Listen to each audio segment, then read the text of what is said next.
I didn't have someone that was like, I'm your mentor and, you know, I'm your mentee now. But I do think about one guy in particular who was the youth pastor at the church that I was at. And he was a young man himself. I guess if I was a teenager, he had to have been in his late 20s, maybe early 30s. And he always had like us, the youth at the church around him. We were welcome in his home. If we were traveling on trips, we were always going with him. He was the youth pastor, so it was his job, but you could see it was literally like his life. And him and his wife literally took us in. And so without me realizing it, he was a mentor for like a good number of years in my life because he showed me qualities that I hadn't seen in my own home or had seen from any other male figure. You know, he, like the way he treated his wife was kind of like... So was he actively saying, I'm your mentor? No. Or did you just take it from him? No, it's just in hindsight. I look back and I think a lot of things I learned and things that I saw for the first time, I saw from him. And I guess what made it even more interesting, but I guess maybe harder for me to look at him as a mentor at the time, was like he was a white guy from Scarborough.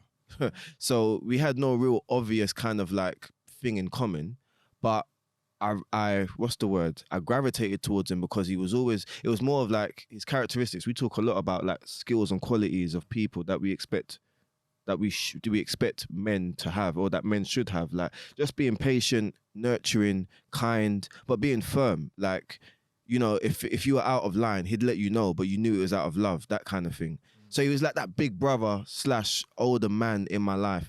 And so the reason why I said it's similar to what you were saying though is because, you know, in hindsight also, my parents were also mentors in some way. Yeah. My dad in particular, despite our very kind of like complex relationship, very difficult relationship, I can't say that he hasn't always done what a mentor or good mentor would do in some parts, which is to always remind me that like you are like, he basically put in my life things that I should prioritize, like education, working hard. So he was very principled in the things he said. Whether he matched that up with the way he did things himself, that's another conversation. But he always told me stuff. He spoke a lot.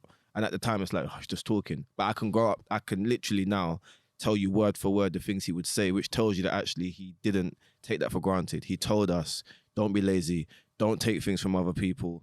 Yeah. He always gave you some type of instruction or whatever. So I didn't have that structured process of a mentor, but I do look at figures in my life, especially that youth pastor, Pastor James. Shout out Pastor James. And yeah, he was a very significant person in my life. As a parent, one of your first jobs is to be a mentor to your children, isn't it? So, but the ones that I had, like the managers and the older pros, they didn't know they was my mentors. I was just watching and being a sponge and thinking, all right, that's what you do and that's the result you get. All right, cool. Then I'm seeing other things that they're doing that didn't necessarily become a positive, and I'm like, all right, that's what I'm not gonna do. So they didn't know they was my mentors. My mum and dad knew they was my mentors, but the managers and the players, they didn't know. I was just watching from afar, from close proximity to find out what they're doing and how I can. So if it's like an older pro playing at 36, 37, I'm like, I'm 17, like, let me watch him to see what he's doing. Like, how can he have this longevity? How's he still playing? How's he looking after his body? What's he eating? What's he doing? And now that's what I am to the youth. But I'm showing the youth, like, I'm telling them, I am going to be physical mentor for you. Like, you might not want it, but if you want to be like me, who's played since he left school, only had like literally 2 jobs throughout my whole life, then follow me. I'm going to show you how to do it. Like, follow my guide.